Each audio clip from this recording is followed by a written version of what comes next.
Ah. Bonjour, bonsoir. On va commencer un nouveau cours de la cardiologie qui va s'intéresser à l'athérosclérose. Donc, comme introduction à ce cours, l'athérosclérose est une affection très fréquente de l'intima des artères. Parce que figurez-vous, surtout dans ces dernières décennies, c'est une épidémie, même une pandémie ascendante, qui devient de plus en plus fréquente pour plusieurs raisons. Soit avec le vieillissement de la population, la po- le manque d'activité physique, la sédentarité et le régime malsain, etc. Tous ces facteurs associés, ils ont induit que l'athérosclérose est une infection qui devient de plus en plus fréquente et très répandue, surtout de nos jours.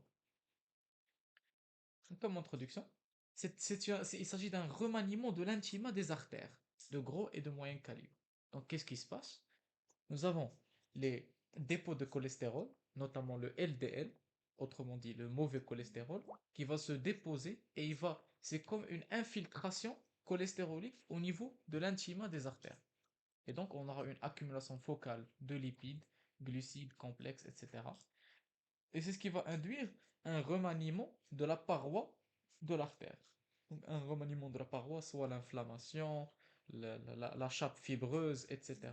Et tous ces phénomènes associés peuvent ainsi induire la sténose de l'artère. Et donc oblitération et fermeture de la lumière. Et c'est ce qui peut induire pas mal d'atteintes. Celles qu'on craint le plus sont le syndrome coronaire aigu, à une rupture et érosion de cette plaque, ou bien l'accident vasculaire cérébral, etc. Donc les complications sont très graves. Donc c'est une maladie inflammatoire chronique, comme on a dit, qui touche la paroi des artères, surtout due à cette infiltration anormale de lipides, etc. Elle est accélérée par des facteurs de risque précédemment mentionnés, comme l'hypertension, le diabète, l'hypercholestérolémie, ou bien la sédentarité, le régime malsain, etc. Et la mortalité, elle est surtout due aux conséquences. Ce n'est pas l'athérosclérose elle-même qui est létale, mais plutôt les complications qu'on va voir qui peuvent induire le décès. Donc, comme un petit rappel des artères, la paroi des artères est composée de trois structures, l'intima, la média et l'adventice, avec l'intima qui est constituée de l'endothélium et de l'espace sous-endothélial. Ensuite, la limitante élastique interne qui sépare l'intima de la média, et la média qui est principalement musculaire, et finalement la limitante élastique externe, et ensuite l'adventice qui protège la paroi de l'artère. Donc normalement, ces cellules endothéliales, elles jouent un rôle très important en ce qui concerne la paroi de l'artère. Elles ont plusieurs propriétés. Parmi l'une d'entre elles, c'est la sécrétion d'hormones, l'endothéline. Figurez-vous, l'endothéline est une hormone très importante qui permet de réguler la vasodilatation, la vasomotricité des vaisseaux.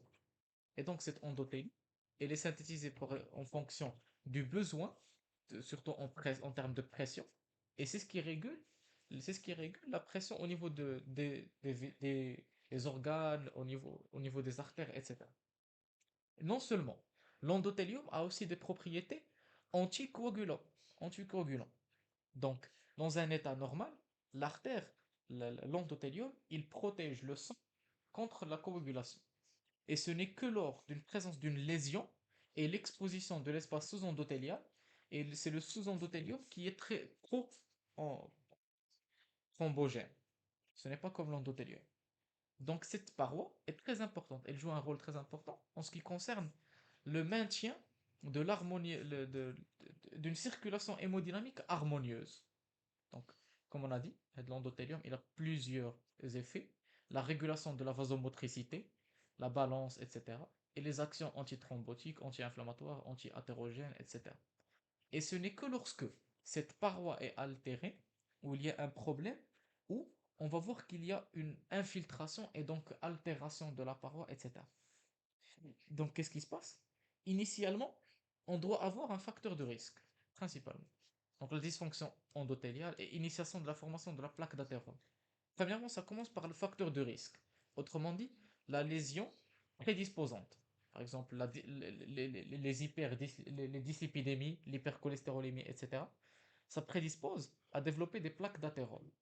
Et donc, petit à petit, on aura d'abord une rupture de l'homéostasie, donc l'équilibre, il va être perturbé, et cet équilibre, il va induire que surtout le cholestérol de type LDL oxydé, il va infiltrer et rentrer au niveau du tissu sous-endothélial. Et ce tissu, bien sûr, le LDL, à ce niveau-là, il est considéré comme un corps étranger. Et donc, la finalité des choses, c'est que, désolé, j'ai le schéma.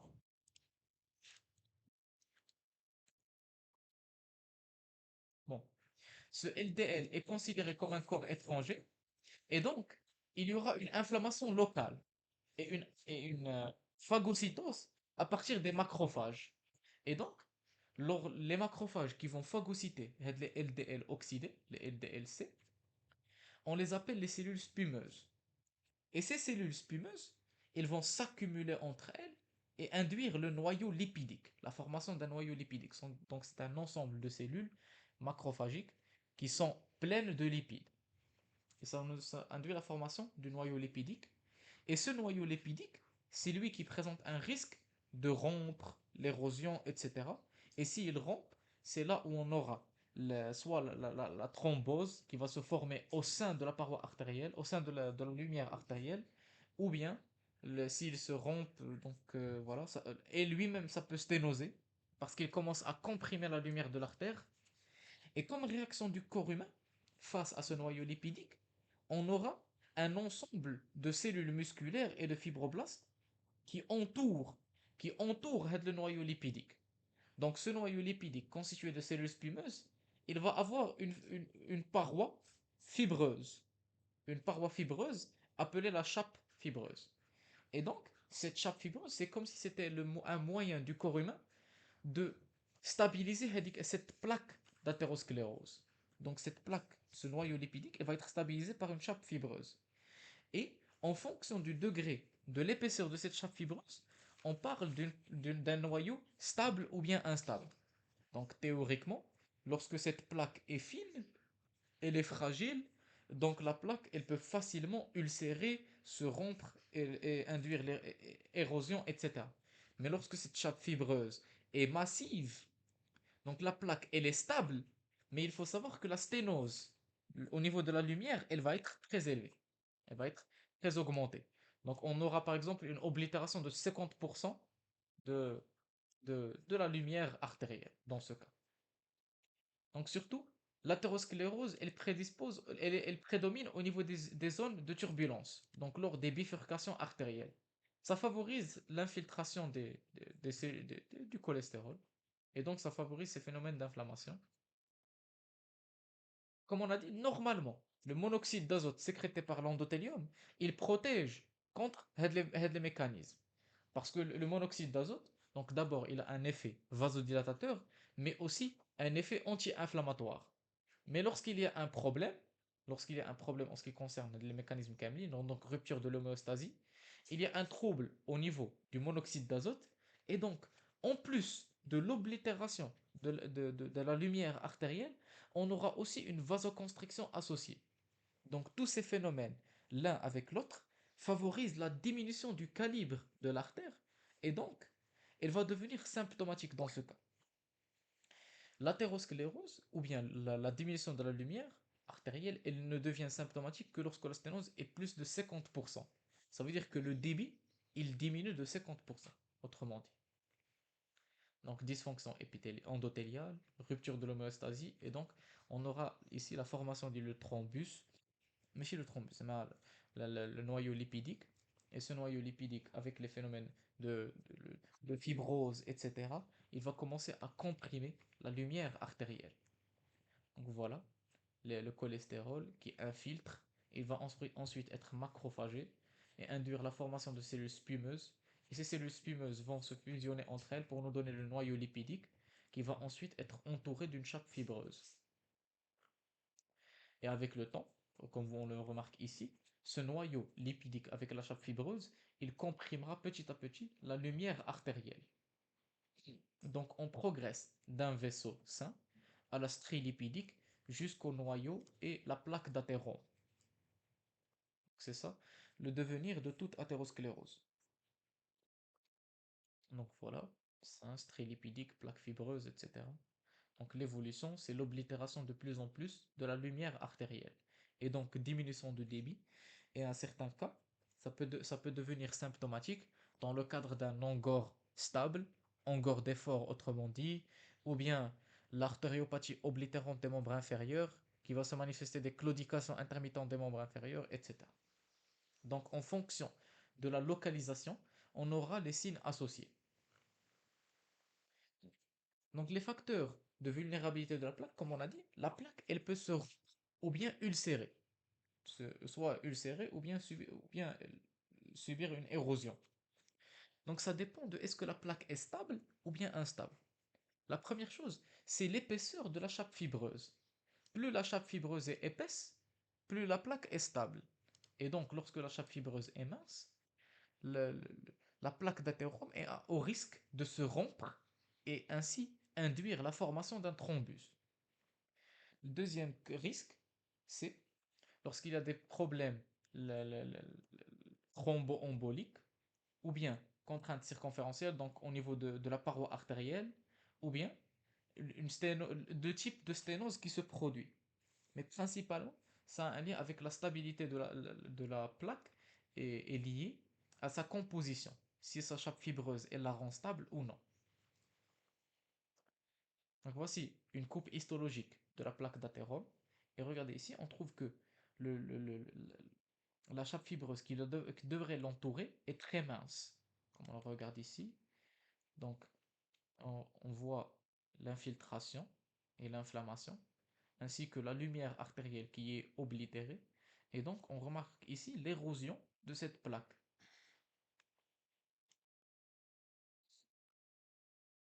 Donc les complications de la plaque d'athérome, c'est principalement l'érosion et l'ulcération.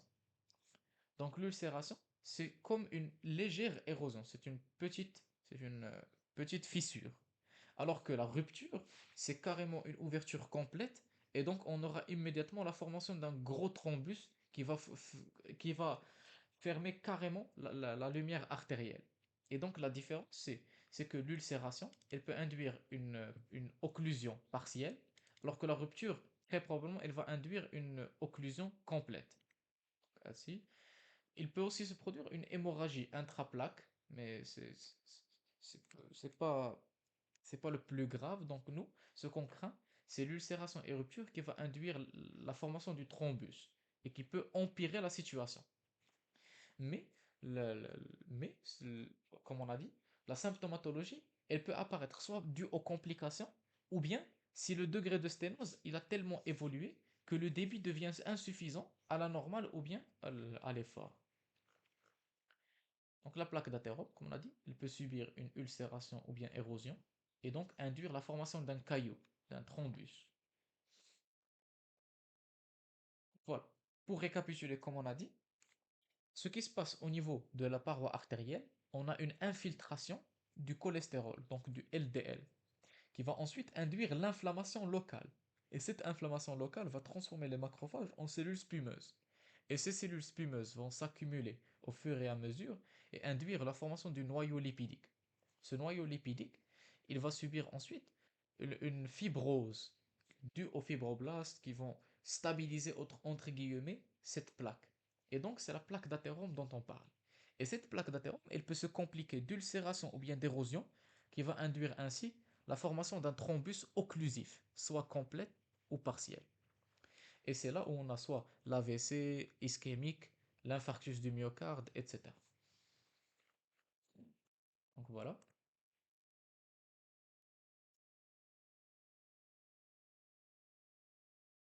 Comme on a dit, surtout la symptomatologie, elle dépend de la localisation de cette plaque. Donc elle peut siéger au niveau du tronc supra-aortique et induire l'AVC, les artères coronaires induire le syndrome coronaire, au niveau de l'aorte et induire l'anévrisme par exemple, l'aorte abdominale, anévrisme, insuffisance rénale, l'artère des membres inférieurs, artéropathie oblitérante, etc. Et donc la symptomatologie, elle dépend surtout de la localisation. C'est pour cela, si l'individu est à risque, il faut systématiquement rechercher toutes les localisations possibles. Par exemple, une échographie carotidienne peut dépister une sténose, par exemple, de l'artère. Et dans ce cadre, on parle d'un patient polyathéromateux. regardez le pourcentage d'une atteinte associée. Par exemple, des artères coronaires et des artères coronaires et des artères carotidiennes. Regardez, le pourcentage, il atteint même 7,5%. Les artères périphériques et coronaires, 12%, etc. Donc presque 25% des cas, ils peuvent avoir plus d'une seule atteinte athéromateuse. Donc c'est pour ça qu'il faut chercher les lésions associées. S'il y a un problème, on va lui demander par exemple est-ce qu'il a la claudication intermittente parce que ça peut être l'origine, etc.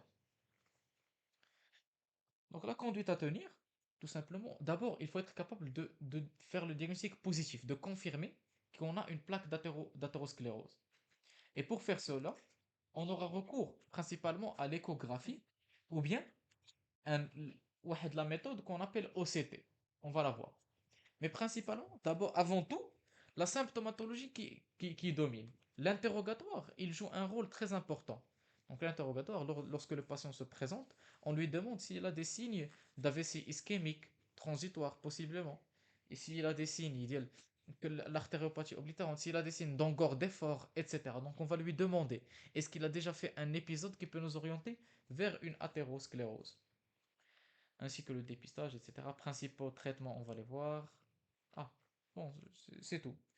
Donc, on a, pour diagnostiquer réellement, on aura besoin d'un examen complémentaire comme l'échographie ou bien l'OCT.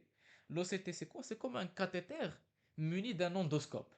Donc, il peut visualiser l'intérieur, la paroi interne de l'artère, et donc il peut visualiser plus facilement les athéroscléroses.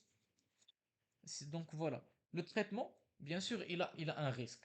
Donc soit on donne les anticoagulants et les anti et les hypolipémiants, donc l'aspirine, statine, ainsi que diminuer la pression, comme l'IEC et l'ARA2, l'IEC inhibiteur de l'enzyme convertase ou bien antirécepteur angiotensin 2.